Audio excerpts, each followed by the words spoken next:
want to greet you with respect this evening. I would like also to greet the members of the Alumni Association, the Executive Committee in particular, the members of the University Council who might be represented here, all the staff, and all the distinguished alumni who are here tonight, and the future alumni, and then the friends of the university. I greet you all. Sanibonani, Molweni, good evening, Huyenand. It is my sincere pleasure to be here this evening. And thank you for that kind introduction, Dr. Jonas. At my inauguration as Vice-Chancellor in April this year, I did admit to the congregation that I consider the responsibility of leading this institution named after such an iconic global leader to be a daunting and a humbling task for me. My firm conviction, and this has been said here tonight, I think twice, is that no person can successfully lead alone. It is only when we work as a collective with all stakeholders and role players that we can truly be successful. Our alumni are very important stakeholders of this university. It is the biggest permanent stakeholder group with a very special interest in the well-being of its alma mater. And so it should be, and this was said by Dr. Jonas already, the president, because ours is a mutually beneficial relationship. It is a symbiotic relationship. The success of our university contributes to your success and pedigree as alumni. And your success in return as alumni contributes to the positioning and success of this university. So we take this relationship very seriously. Our institutional records indicate that Nelson Mandela University and its predecessor institutions has conferred 144,481 qualifications on 108,910 individuals since the establishment of the founding institutions. We have confirmed 144,481 qualifications on 108,910,000 people in this institution. That is a significant number of people who have a connection with the university and can play some role in advancing the interest of Mandela University. On an annual basis, the number of alumni grows with more than 6,000 new members as we confer new qualifications. Since I got here, for 5 years running, I think we have conferred more than 6,000 qualifications each year. Of the total number, close to 60% of our alumni graduated since 2005 after the merger, meaning that we have a large percentage of new generation of young alumni with whom we have to engage going forward. Since assuming duty at the beginning of January 2018, I have embarked on an extensive listening campaign, which started with our internal stakeholders, that is students and staff. The campaign was then extended to other stakeholders, including a small local group of alumni that were here. Not all our alumni has been reached, and I have no illusion that we still need to go around the globe in the corners where our alumni are and meet with them. In May 2018, I participated in the special meeting of the Alumni Association. I want to thank you for that, which offered local alumni the opportunity to share their views on how we can collectively build an even greater university. Through our national and international alumni engagements, and in using structures such as the Alumni Association and online platforms that Mr. Khweswin showed us earlier on, provision is being made for continuous engagement of our alumni. Now, I heard something which I've never heard before, Mr. Matiso, that if you have got a lot of strikes at the university, you are supposed to be seen to be unsuccessful. That the landscape has changed, so that cannot be the mark of success. Some of our very successful vice-chancellors have had their share of unrest in this country because universities have changed. I don't know if any of you have seen the book that Jonathan Johnson has just put out called As If by Fire. Yes. The end of a South African university. Soon after my inauguration, I had the privilege of engaging with our alumni in Uganda. We have 218 alumni from Uganda, and were able to interact with more than 60 of them. I was with Paul. Nearly a quarter of those present at the relationship building event had PhDs or were reading towards their PhDs. I am mentioning this specific engagement, colleagues, because our institutional international engagement strategy is going to have a sharper focus in this term on engagement with Africa and African institutions. Our teaching, research and engagement should contribute not only to changing the conditions of our immediate environment, of our region and country, but also we should serve to connect people, build networks, and contribute to knowledge in our continent and globally. This is what we stand for as Nelson Mandela University.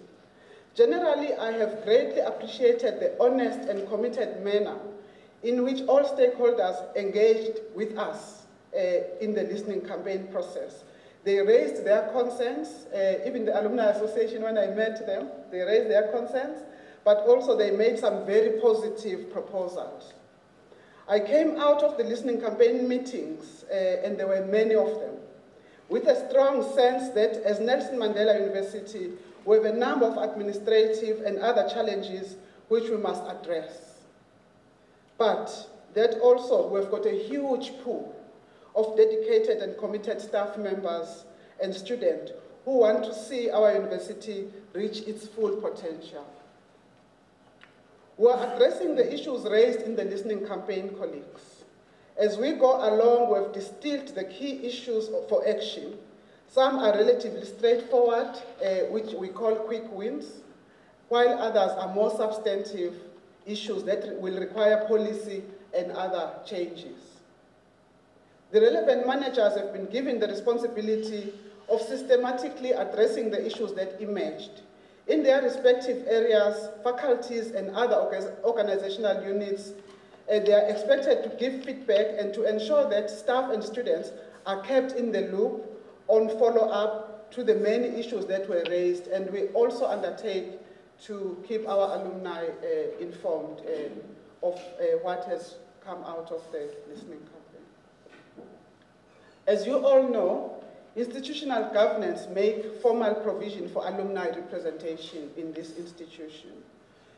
You as alumni also elect from among your membership people to serve on the highest decision-making body of the university, our council, as well as on the institutional forum, as we have just been doing this evening.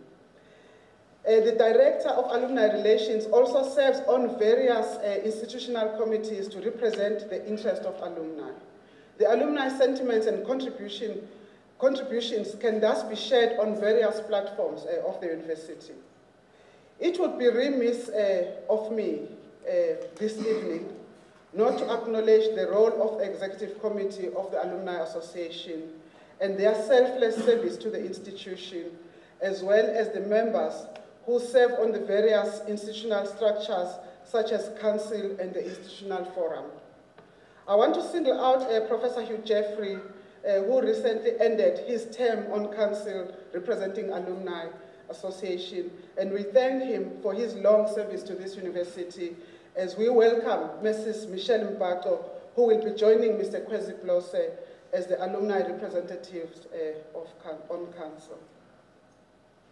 The Alumni Association not only plays a very important role as an alumni governance structure, but also through its projects and programs which have been outlined tonight already by both the President and Mr. Kheswe.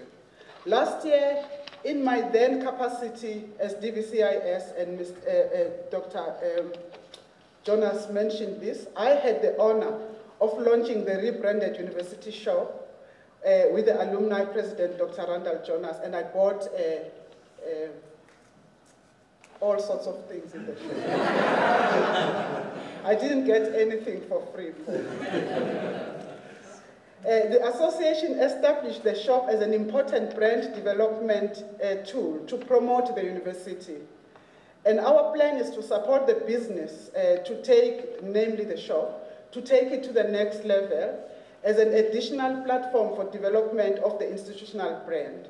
I must congratulate all those involved in this successful relaunch of the shop. But colleagues know that I've said the shop is very small, and we are a big global brand, so we actually need a bigger shop than what we have. So that's a challenge. Bearing the name, I'm moving now to talk about what this university stands for as I move to conclude.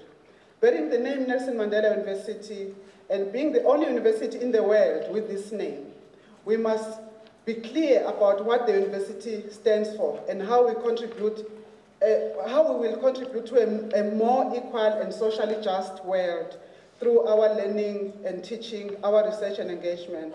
We need to be a university in service of society, committed and positioned indeed to change the world. This was the main theme of my commitment that I made when I accepted this position. This month we're also celebrating the first anniversary of the name change. Our name was changed officially. We launched our new name on the 20th of July 2017, and the start of our Nelson Mandela Centenary commemorations. We are starting our commemorations here at this institution this July. In fact, we are launching the centenary celebrations on Thursday formally. And then for us, that will end in 2019, a year after Mandela's, he would be 101 when we end our centenary celebrations. Our institutional centenary program is academically centered, focusing on public lectures, conferences, seminars, conventions, covering such issues as ethical leadership, youth leadership, social justice, economic development, the role of ICT in development, to name just a few. You would have seen this advertised widely in the media. Stakeholders, including alumni, have been and will continue to be informed of the various institutional activities through an advertising campaign, including via our website and social media platform. I invite all of you to participate actively where you can, when you can. The teaching and learning enterprise, which is at the heart of why we exist as a university, needs to confront and address a range of operational and strategic challenges, including the issues of decolonization and Africanization of the curriculum. Our research portfolio needs to ramp up research outputs and innovation and foster a larger cohort of emerging and socially diverse academics that are able to respond to the developmental challenges facing our country and our continent. At this university, as I mentioned several times also in that address in April, we have embraced the philosophy of a humanizing pedagogy, as we believe it addresses, underpins and advances our purpose and the manner in which we cultivate our humanity, the ways in which we are best able to learn, and the critical ways in which we seek to put our learning to use. If we fail to achieve a more equal, socially just society, this university cannot fulfill its mission and purpose. Therefore, it is important that through our research and innovation, that Mandela University produces independent scientific thinkers to help solve pernicious social injustices, to alleviate poverty through transdisciplinary collaborations, and by cutting across academic silos to solve global challenges such as climate change, water, food, and health, and to ensure that our planet and other species survive for generations to come. As our alumni is aware, we have launched last year our 7th campus, the Ocean Sciences Campus. I know that my predecessor spoke to this at length last year, having read the minutes. This is in Summerstrand also. It is the dedicated Ocean Sciences Campus in Africa. I want to invite the alumni that have not visited that entity to go and see it. It is world class. Significant progress has been made in implementing the 5-year Ocean Sciences Strategy. The strategy seeks to unlock the economic potential of the oceans for the benefit of coastal livelihoods while conserving marine biodiversity and ecological integrity.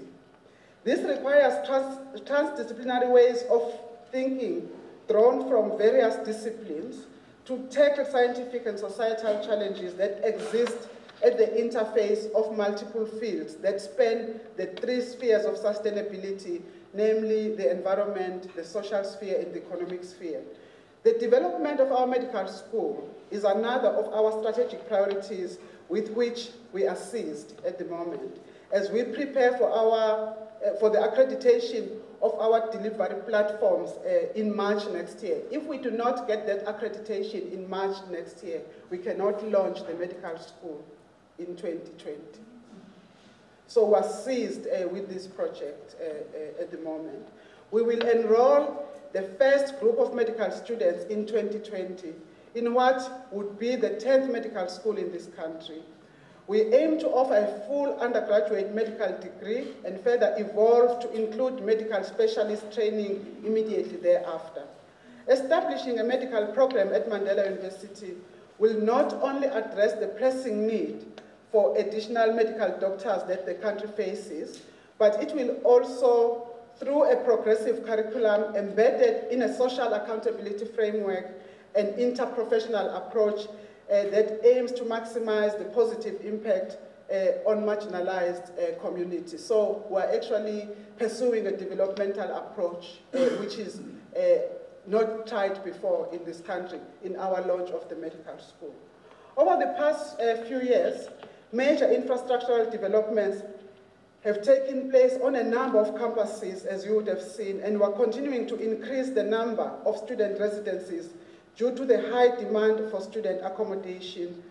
We are awaiting, as I speak, the ministerial approval to use the student housing grant that we have been given of 141 million as equity so that we can borrow from the market and then build at scale. We hope to put 800 units here at Summerstrand and 200 at our George campus in the Western Cape. We are committed to enhancing the quality of student life through implementing student-centric programs. We are well aware of the fact that a positive student experience contributes to the affinity level and relationship with the university after graduation. To this end, on the 30th of July this year, we are proud that we'll be launching the very first Nelson Mandela Annual Youth Convention that will focus on issues of education, of leadership, health and wellness, employability, and entrepreneurship. We therefore call on alumni to play an important role in improving our student experience through their own active engagement with their alma mater. And I do want to thank what the alumni is already doing at this university. In addition, we are intensively growing our collaborations and networks, including those with alumni and partner universities and organizations on the continent and globally. Our university, I did announce this, will establish its first hub of convergence this year between the university and community. These hubs will be physical spaces where the university meets community to engage on common platforms to find solutions to practical problems that affect our immediate communities. The hubs will provide an outward focus and will benefit from the intellectual and other assets of the university and the conscious wisdom of the communities that surround us. So we're not going to impose ourselves on communities. We're going to use the wisdom of communities as part of growing our scholarship as well. Of course, all this depends on the university remaining financially sustainable. and viable. I am pleased to say that a number of initiatives around the reimagining of resource mobilization at Mandela are beginning to yield results. The Strategic Resource Mobilization Office, headed by Professor Webb, sitting there, has been established to improve coordination of resource mobilization. The prudent and judicial management of our resources has resulted again in a clean audit for the 2017 financial year. It is, however, important to realize also that the introduction of free higher education for certain categories of students from poor and working class backgrounds, significant and welcome as this is, does not do away with the need for the university to continue to mobilize additional resources to build in its financial sustainability and to fund those students that are not covered by the expanded net. In this regard, again, I like to appreciate the strong support that the university has received in its fundraising efforts from the alumni generally and the Alumni Association in particular. You are excellent role models in this regard, but the time has perhaps come to launch a more coordinated and deliberate alumni giving campaign. Our rationale in this regard is that although we might not have many of the high net worth individuals like some of the longer established universities, we have the numbers so that we can massify the income generated. In particular, we need to grow our investment asset to ensure the medium and long-term sustainability of the university. An alumni giving campaign, and I think this was mentioned already, such as this would contribute significantly to this drive. As you heard at the beginning of my address, we have over 108,000 alumni in this university. If just 10,000 of these donated 50 rands per month, we are looking at making 6 million a year. Can I say that again? Yes. I said, we have at this university 108,000 alumni, but if just 10,000 of those donated 50 rands per month, we are looking at making 6 million a year. I would therefore like to invite the Alumni Association to work with us and the Alumni Relations Office and the Strategic Resource Mobilization Office to develop a project plan aimed at growing our reserves in the manner that I've just described. In conclusion, President, alumni engagement is not only about giving money, but giving goodwill, ambassadorship, making a positive difference in society, sharing your expertise, and helping to create opportunities for others that are less fortunate. I've said before that we must all project common values because others are hoping for what we already have. I would like to repeat this to you tonight. I thank you all for walking the talk with us, and I invite you to continue along the road as we embark on the next exciting phase of our development. Your alma mater is entering a very exciting era in its history, and the reason why individuals choose Nelson Mandela University as their first choice university must become more compelling as we move forward. You all have your own reasons for having chosen our university as your preferred institution, and we need to build on your strengths and differentiating characteristics with your support. Collectively, we must commit ourselves to changing the world. Thank you very much.